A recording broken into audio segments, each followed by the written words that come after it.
శాస్త్రవేత్తలు మన యూనివర్స్లో చాలా నిజాల గురించి పరిశోధనలు చేస్తూనే ఉంటారు.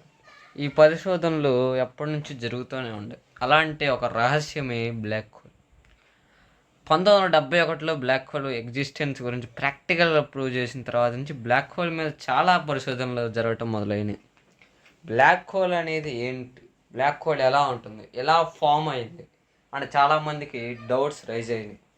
అసలు బ్లాక్ హోల్ అంటే ఏంది, ఎందుకు ఫామ్ అవుతుంది, ఇలాంటి డౌట్స్కి అసలు బ్లాక్ హోల్ మీద థియరీస్ ఏంది, వీటి మీద ఒక సిరీస్ మొదలు పెడదాం అనుకున్నా. సో యూట్యూబ్లో బ్లాక్ హోల్ మీద సిరీస్తో నేను మీ ముందుకు వచ్చాను. Here is Chandramouli, I'm the host of this. Black hole అసలు ఎలా ఫామ్ అవుతుందంటే సూపర్ నోవా ద్వారా ఫామ్ అవుతుంది. అంటే ఒక పెద్ద స్టార్ ఎప్పుడైతే బర్స్ట్ అవుతుందో దాని స్టెల్లార్ మాస్ దగ్గర ఉన్న గ్రావిటేషన్ ఫీల్డ్ని కంట్రోల్ చేసుకుంటుంది. దీన్ని ఐన్స్టీన్ జనరల్ రిలేటివిటీ థియరీలో 1915లోనే చెప్పాడు. ఏదైతే ఎక్కువ మాస్ కలిగి ఉంటుందో ఆబ్జెక్ట్, అది స్పేస్ టైంని ఆక్యుపై చేసుకుంటుంది. దీని ద్వారానే బ్లాక్ హోల్ కాన్సెప్ట్ ఇంకా ముందుకు వెళ్ళింది. అసలు బ్లాక్ హోల్ ఎలా ఏర్పడుతుందనే దానికి చెప్పాలంటే చంద్రశేఖర్ లిమిట్ గురించి తెలిసి ఉండాలి. After Einstein general relativity theory ఉనికిలోకి వచ్చిన తర్వాత బ్లాక్ హోల్ మీద చాలా థియరీలు పుట్టుకొచ్చినాయి. వాటిలో 1931లో పుట్టిన థియరీని సుబ్రహ్మణ్యం చంద్రశేఖర్ లిమిట్.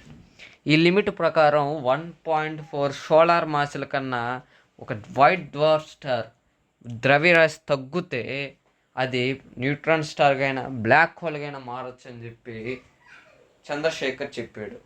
అసలు ఈ లిమిట్ ఏంది, వైట్ డ్వార్ఫ్ స్టార్ ఏంది అని ఒకసారి చూస్తే, ఒక white dwarf star nuclear fusion కోల్పోయిన స్టార్ అని చెప్పొచ్చు. దీంట్లో హీటు లైటు అంతలా ఏమీ ఉండవు. అసలు న్యూక్లియర్ ఫ్యూజన్ ఒక స్టార్కి ఎలా హెల్ప్ చేస్తుందో చూస్తే, న్యూక్లియర్ ఫ్యూజన్ అంటే చిన్న చిన్న అటామిక్ న్యూక్లియస్లన్నీ కలిసి ఒక హెవీ అటామిక్ న్యూక్లియస్ని తయారు చేయటం. అంటే చిన్న చిన్న హైడ్రోజన్ న్యూక్లియస్లు కలిసి హీలియం న్యూక్లియస్ని చేస్తాయి స్టార్స్లో. ఇది మన సూర్యుడిలో అనుక్షణం జరుగుతూనే ఉంటుంది. ఈ ప్రాసెస్ ద్వారా ఒక స్టార్ బతుకుతుంది. ఎప్పుడైతే న్యూక్లియర్ ఫ్యూల్ అయిపోయి న్యూక్లియర్ ఫ్యూజన్ జరగటం ఆగిపోతుందో ఇమీడియట్లీ స్టార్ తన ఉనికిని కోల్పోతుంది, తన లైట్ని, తన హీట్ని కోల్పోతుంది. స్టార్ నుంచి వచ్చే ట్రిమెండస్ ఎనర్జీ కూడా కోల్పోతుంది. దీనివల్ల స్టార్ గ్రావిటేషనల్ ఎనర్జీ దాన్ని కంప్రెస్ చేయడానికి ట్రై చేస్తుంది. కంప్రెస్ చేయటం వల్ల స్టార్ లోపల ఎలక్ట్రాన్ డీజనరెన్సీ ప్రెజర్ స్టార్ట్ అవుతుంది. ఈ electron degeneracy pressure Pauli exclusive ప్రిన్సిపల్ని ఫాలో అవుతుంది. ఈ ప్రిన్సిపల్ గురించి ఒక సపరేట్ వీడియో చేస్తాను. ఈ ప్రిన్సిపల్ ప్రకారం ఈ ఎలక్ట్రాన్స్ అన్నీ ఒకదానికొకటి టైట్గా మెర్జ్ అయ్యి మొమెంటాన్ని క్రియేట్ చేస్తాయి. మొమెంటమ్ మాస్ రిలేటెడ్ కాబట్టి స్మాల్ అమౌంట్ ఆఫ్ మొమెంటంతో హ్యూజ్ మాస్ వస్తుంది. ఈ మాస్ మనం ముందు చెప్పుకున్నట్టే గ్రావిటీని కంట్రోల్ చేయవచ్చు. సో గ్రావిటేషనల్ ఫీల్డ్ నుంచి స్టార్కి ఎలాంటి ఎఫెక్ట్ లేకుండా ఈ మాస్ కాపాడుతుంది. బట్ ఎప్పుడైతే మన స్టార్ 1.4 సోలార్ మాస్ కన్నా తగ్గితే ఆ మాస్ కూడా దాన్ని ప్రొటెక్ట్ చేయడానికి సరిపోదు. సో కంప్రెస్ అయిపోయి బరస్ట్ అవ్వచ్చు. ఒకటి ఫస్ట్ కేసులో న్యూట్రాన్ స్టార్ అవ్వచ్చు, అంటే బాగా కంప్రెస్ అయ్యి ఒక డెన్స్ ఆబ్జెక్ట్ అవుతుంది. అదే న్యూట్రాన్ డీజనరెన్సీ ప్రెజర్తో బతికే న్యూట్రాన్ స్టార్.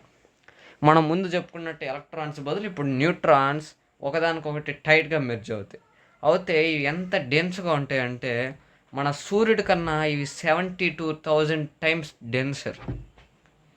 ఒకవేళ ఈ న్యూట్రాన్ స్టార్ కూడా ఒక లిమిట్ దాటితే బరస్ట్ అవ్వచ్చు. ఆ లిమిట్ని 1939లో అటామిక్ బాంబ్ సృష్టికర్త ఓపెన్ హైమర్ అండ్ ఇంకో ఇద్దరు కలిసి టోల్మన్ ఓపెన్ హైమర్ వోల్కఫ్ లిమిట్ని పెట్టారు.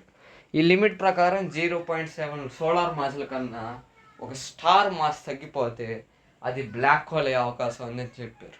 తర్వాత చాలా స్టడీల తర్వాత ప్రస్తుతానికి లిమిట్ 2.1 to 2.17 సోలార్ మాసులు ఉంది. సో ఇది ఒక స్టార్ బ్లాక్ హోల్ అయ్యే ప్రాసెస్. మీకు కానీ ఈ వీడియో నచ్చితే కింద కామెంట్ చేయండి, లైక్ చేయండి, సబ్స్క్రైబ్ చేయండి.